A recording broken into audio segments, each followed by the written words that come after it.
আমাদের একের পর এক প্রতিনিধি সন্দেশখালীতে রয়েছে। এনএসজির যে অপারেশন, সেই অপারেশনটা চলছে সন্দেশখালী থেকে। সুখেন্দু রয়েছে। সুখেন্দু, এই মুহূর্তে তুমি কি পাচ্ছ যদি একবার দেখাও। এনএসজির টিম কি আছে এখনো?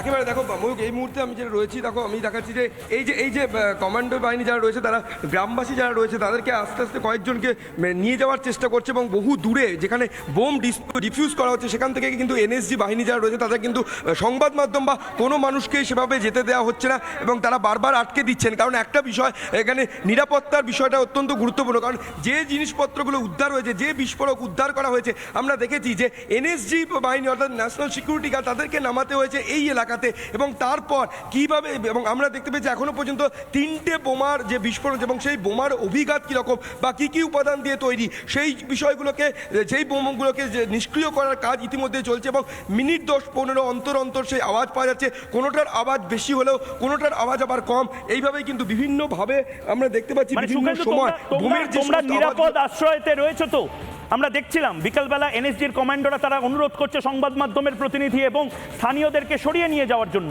তোমরা নিরাপদ আশ্রয় রয়েছে তো, এবং তোমরা হয়তো ছবি তুলতে পারছো না, কিন্তু তোমরা এই মুহূর্তে কি শুনতে পাচ্ছ? দেখা যাচ্ছে যে নিরাপদ আশ্রয়ের মধ্যে থেকে আমরা দেখা যাচ্ছে, এবং যেখানে বোমা নিষ্ক্রিয় করার কাজ হচ্ছে সেই নিষ্ক্রিয় করার কাজে কিন্তু সেই জায়গাতে সাধারণভাবে সংবাদ মাধ্যম কোনো মানুষকে যেতে দেওয়া হয়নি। কারণ সেখানে বোমার যে অভিঘাত বা যে তীব্রতা, মাঝে মাঝে দেখা যায় বালির বস্তা দিয়ে বেঁধে এবং একটি ফাঁকা জায়গাতে নিয়ে গিয়ে রোবট যে বোমাগুলো উদ্ধার করেছে সেই সমস্ত বোমাগুলোকে নিয়ে গিয়ে তারা কিন্তু সেই সমস্ত বোমাগুলিকে নিষ্ক্রিয় করার কাজ চালিয়ে যাচ্ছে বলে ময়ূক আমরা জানতে পারছি। কেবলমাত্র এই অন্ধকারের মধ্যে থেকে কেবলমাত্র সেই শব্দটা আমরা মাত্র শুনতে পাচ্ছি, এবং এখনো পর্যন্ত এখানে 3টি বোমাকে নিষ্ক্রিয় করা গিয়েছে তার শব্দ আমরা পেয়েছি। তুমি আমার সাথে থাকো, সুখেন্দু থাকো। এই মুহূর্তে আমাদের সাথে অতিথিরাও রয়েছেন, আমাদের সঙ্গে রয়েছেন এই মুহূর্তে প্রাক্তন এনএসজি কমান্ডো দীপাঞ্জন চক্রবর্তী রয়েছেন, মেজর ঋত্বিক পাল বিজেপি প্রতিনিধি রয়েছেন, অর্চনাদি রয়েছেন অভিনেতা অরিত্র সহনাগরিক আমাদের, এবং প্রাক্তন পুলিশ কর্তা অরিন্দম আচার্য রয়েছেন, ঝন্টু বড়াইক রয়েছেন, অধ্যাপক। প্রত্যেকের কাছে যাব আমি, কিন্তু এই মুহূর্তে প্রথমেই দীপাঞ্জন চক্রবর্তী আপনার কাছে যেতে চাই। আপনি দীর্ঘদিন ধরে এনএসজিতে আপনি খুব কাছ থেকে দেখেছেন। আজকে আমি অন্তত বাংলাতে খাগড়াগড়ে অবশ্যই এনএসজির কিছু প্রতিনিধি তারা এসেছিলেন, অনেক পরে মূলত এনআইএর প্রতিনিধিরা ছিলেন, কিন্তু আজ যেভাবে আমি দেখলাম আমি হতচকিত। কারণ এরকম দৃশ্য আমি সিনেমায় দেখেছি। এই যে ডিআরডিওর যে দক্ষ, যাকে ব্যবহার করা হয়েছে, যে রোবট, যে ধরনের রণসজ্জা এনএসজি এসেছে, ভারত বিরোধী কোনো ভয়ঙ্কর ষড়যন্ত্রের কি আঁচ পাচ্ছেন আপনি? দেখো ময়ূক, আমি গত 2-3 বছর ধরে বারবার বলে গেছি তোমাদের চ্যানেলে, গত 4-6 মাস ধরে তো লাগাতার বলে গেছি, যখন এই সন্দেশখালীর ঘটনা ঘটেছে বা এই দুর্বৃত্তায়নের ব্যাপারগুলো এক্সপোজ হয়েছে, এগুলোকে সন্দেশখালীকে একটা আলাদা করে দেখলে চলবে না। যে একটা শেখ শাহজাহান জমি মাফিয়া, ওখানে ও চিংড়ি মাছ করছে চাষ, এবং অতি উচ্চ প্রভাবশালী ওই ফচকে ছোড়ার কালো টাকাকে সাদা করছে বা পিঠে পুলি, শুধু ওইরকম ভাবে দেখলে চলবে না।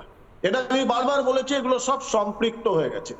এই সরকারের আমলে দেশ বিরোধিতা এবং সমাজ বিরোধিতা, দুর্বৃত্তায়ন সব মিলেমিশে একাকার হয়ে গেছে।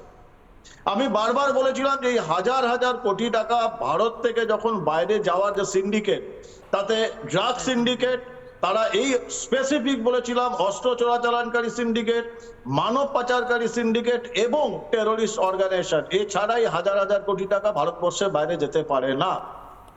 এবং সেখানে আমি বারবার বলেছিলাম যে এই সংগঠনগুলো কিন্তু ফ্রি লাঞ্চের কোনো জায়গা নেই। ওরা আজকে যে সাপোর্ট করছে, কালকে ওদের তোমাকে সাপোর্ট করতে হবে, তার বদলে আবারও তোমরা সাপোর্ট পাবে। এটা একটা চলে প্রক্রিয়া। না, এই প্রক্রিয়াতে শেখ শাহজাহান যখন অ্যারেস্ট হলো, তুমি দেখো ইডির উপর হামলাটা কেন হলো।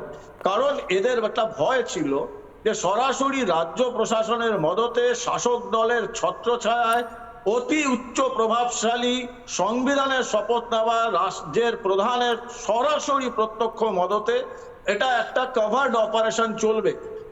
এই যে শুধু সন্দেশখালী নয়, আমি এটা আগেও বলেছি যে এটা কিন্তু একটা নতুন প্রকল্প চলছে, যে দুয়ারে সন্ত্রাসবাদী, দুয়ারে রেশনের মতো, যে সন্ত্রাসবাদী দেখতে ইরাক আফগানিস্তান যেতে হবে না, সন্ত্রাসবাদ আপনার দরজায় কড়া নাড়ছে, নাড়বে নয় নাড়ছে। আইসিস এবং আল কায়েদা ইন্ডিয়ান সাবকন্টিনেন্ট, ওরা বহুদিন ধরে চেষ্টা করছে, এবং এটা বহুবার আমি বলেছি, ওরা অফিসিয়াল ডিক্লেয়ার করেছে পশ্চিমবঙ্গের 7টা সীমান্তবর্তী জেলা, দক্ষিণ 24 পরগনা, উত্তর 24 পরগনা, নদিয়া, মালদা, মুর্শিদাবাদ, দিনাজপুর এইগুলোতে যে জনবিন্যাস বদলিয়ে দেওয়া হয়েছে এবং যেভাবে তীব্র বিরোধিতা করা হয়েছে বিএসএফ এর 15 থেকে 50 কিলোমিটার বাড়ানোর জন্য এরিয়া অফ জুরিসডিকশন, তো পরিষ্কার যে এই 50 কিলোমিটার ধরে একটা পাক অকুপাইড কাশ্মীরের মতো একটা মুক্তাঞ্চল তৈরি হবে সন্ত্রাসবাদী, এবং সেটা দেখা যাচ্ছে। এবং তার জন্য দেখেছো যে অভিষেক বন্দ্যোপাধ্যায় যখন শেখ শাহজাহান অ্যারেস্ট মানে কথাটা উঠলো ইডি, তখন কি হলো, কি করেছে শেখ শাহজাহান, কি করেছে শেখ শাহজাহান, কি করেছে শেখ শাহজাহান। এবার ওনাকে কি কাস্টাডিতে নিয়ে জিজ্ঞাসাবাদ করা হবে কি করেছে শেখ শাহজাহান, এখন আপনি জবাব দিন। মুখ্যমন্ত্রী বিধানসভায় দাঁড়িয়ে বলেছেন শেখ শাহজাহানকে হ্যারাস করা হচ্ছে, সমাজ বিরোধ, সমাজবাদী, সমাজ সেবক। জবাব দেবেন এখন উনি, স্বরাষ্ট্রমন্ত্রী পদত্যাগ করবেন। কোথায় গেল আজকে সেই অ্যাডিশনাল ডিজি সুপ্রতিম সরকার আর সেই ex director general Rajeev Kumar? শুধু সন্তু পানকে অ্যারেস্ট করেই ওদের বীরত্ব শেষ? ওরা জানতে পারেনি যে সন্দেশখালীর মাটিতে একটা বিস্ফোরকের একটা আড্ডা তৈরি হয়েছে? এবার সব জানতো। ব্যাপারটা হলো এখানে পুলিশ যে তারা দক্ষ নয় তা নয়, তাদের ডিফান্ড করে রাখা হয়েছে, ডিঅ্যাক্টিভেট করে রাখা হয়েছে, এবং মাথার উপর টপমোস্ট যারা বসরা বসে আছে তারা কিছুতেই নিচের তলা যে দক্ষ অফিসার, সৎ অফিসার, তাদের কাজ করতে দেবে না। নাহলে সুপ্রতিম সরকার তখন বসেছিল, রাজীব কুমার তো 2 দিন ছিল ওখানে, তারা জানতে পারতো না সরবেরিয়ায় এনএসজি কে আসতে হচ্ছে।